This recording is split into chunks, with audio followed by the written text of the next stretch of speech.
പത്തനംതിട്ടയിലേക്കാണ്. അവിടെ സുജു ടി ബാബു ഉണ്ട്. സുജു, എന്തൊക്കെയാണ് പത്തനംതിട്ടയിലെ മഴ വിവരങ്ങൾ? മഴ തുടരുകയാണ്. കഴിഞ്ഞ ദിവസങ്ങളിലുണ്ടായ ശക്തമായ മഴയെ തുടർന്ന് ഒരു പ്രദേശമാകെ ദുരിതത്തിലായിരിക്കുന്ന ഒരവസ്ഥ പത്തനംതിട്ടയിലുണ്ട്. അരയാങ്ങിലി മണ്ണിൽ കോസ്വേ വെള്ളത്തിൽ മുങ്ങി. ഇതിനെ തുടർന്ന് പത്തനംതിട്ട പെരുന്നാട് അരയാങ്ങിലി മണ്ണിലെ 380 കുടുംബങ്ങൾ ഒറ്റപ്പെട്ടൊരു സാഹചര്യമാണ്. ജില്ലാ കളക്ടർ ഉൾപ്പെടെ സ്ഥലം സന്ദർശിക്കുമെന്നാണ് അറിയിച്ചിരിക്കുന്നത്. എന്തായാലും ഇത് സാധാരണഗതിയിൽ പത്തനംതിട്ട ജില്ലയിൽ ഒട്ടുമിക്ക സമയത്തും മഴ ശക്തി പ്രാപിക്കുമ്പോൾ ആദ്യം മുങ്ങുന്ന ഒരു പ്രദേശം കൂടിയാണ് ഈ അരയാങ്ങിലി മണ്ണിലെ കോസ്വേ. മറ്റൊരു കുറുമ്പമൊഴിയിലും മുങ്ങിയിട്ടുണ്ടെങ്കിൽ പോലും അവർക്ക് മറ്റു മാർഗങ്ങൾ ഉപയോഗിച്ച് മറ്റു പ്രദേശങ്ങളിലേക്ക് പോകാൻ സാധിക്കും. എന്നാൽ ഇപ്പോൾ ഈ പറയുന്ന 380ഓളം കുടുംബങ്ങൾ ദുരിതത്തിലാണ്. അവരുടെ പ്രശ്നങ്ങൾ ഉടൻ പരിഹരിക്കുമെന്നാണ് ജില്ലാ കളക്ടർ അറിയിച്ചിരിക്കുന്നത്. ഏറെ നാളായി പ്രധാനപ്പെട്ട ഒരു വിഷയം തന്നെയാണ് ജില്ലയിൽ.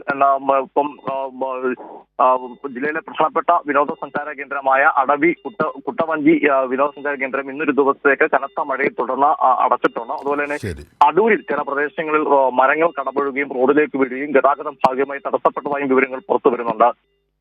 അജിംഷാദ്. ശരി, സുജു ടി ബാബുവാണ് പത്തനംതിട്ടയിൽ നിന്നുള്ള വിവരങ്ങൾ നൽകിയത്. എന്തായിരുന്നാലും തീരപ്രദേശങ്ങളിൽ ഉയർന്ന തിരമാലകൾ, മലയോര പ്രദേശങ്ങളിൽ മണ്ണിടിച്ചിലും മരം വീഴ്ചയും ഒപ്പം ശക്തമായ മഴ തുടരുകയാണ്.